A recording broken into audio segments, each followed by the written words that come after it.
আজ আমি পনির করব। আর আমি ডিপ ফ্রিজে কড়াইশুঁটি ছাড়িয়ে রেখে দিয়েছিলাম, অর্ধেকটা কড়াইশুঁটি দেব। আর জিনিসটা মেখে 1 ঘন্টা রেখে দেবো, তারপরে জিনিসটা করব।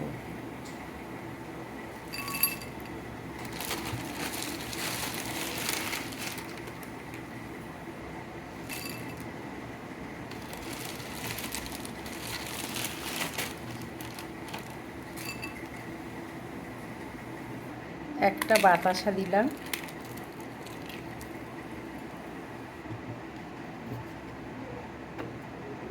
নুন দিয়ে দিলাম,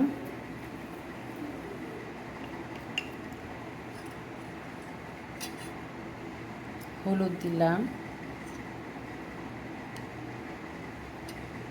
জিরে, ধনে,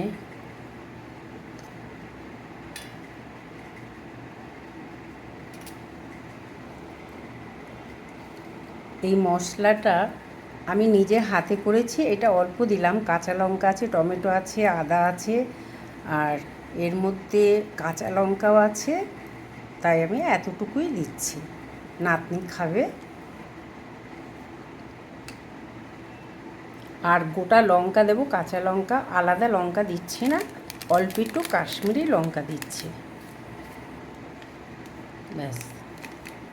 টক দই দিচ্ছি 100।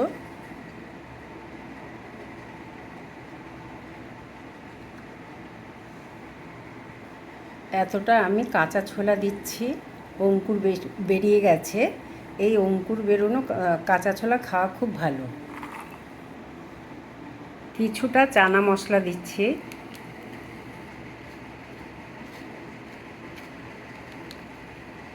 সবটা দিলাম না।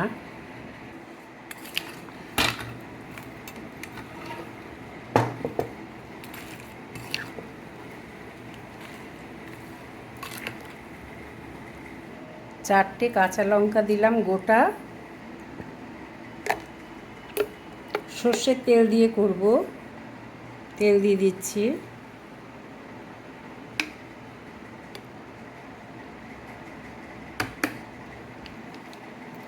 টমেটো সস দিচ্ছি একটু।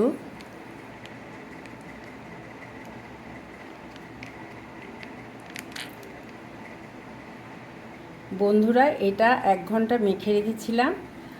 আর আমি এটা কিন্তু দুধ দিয়ে করব।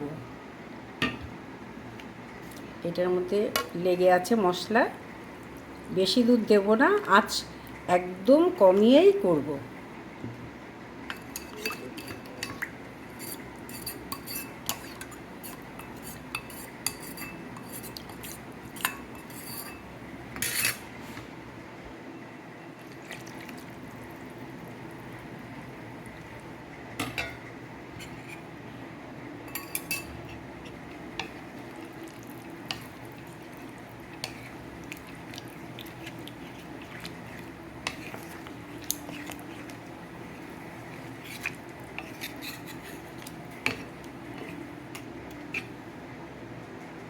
আর অল্প একটু দেব।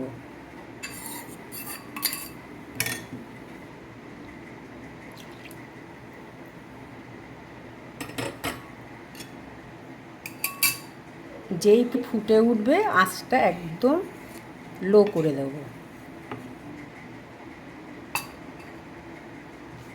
বন্ধুরা, এটা ফুটে গেছে ভালো, আঁচটা একদম কমিয়ে দিলাম, ঢাকা দিয়ে দিলাম। এটা আস্তে আস্তে হলে ভালো হয়। বন্ধুরা, পনিরটা হয়ে গেছে, আমি গ্যাসটা অফ করে দিলাম।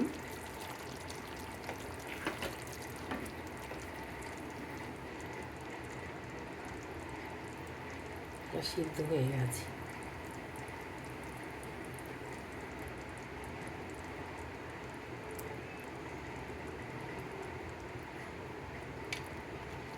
এটা হয়ে গেছে, খুব টেস্টি খেতে হয়। আর এটা মুখরোচক খাবার, রুটি পরোটা লুচি দিয়েই বেশি ভালো লাগে। আর এটায় দুটো জিনিস পড়েনি, আদা আর গরম মশলা, তার বদলে আমি চানা মশলা দিয়েছি।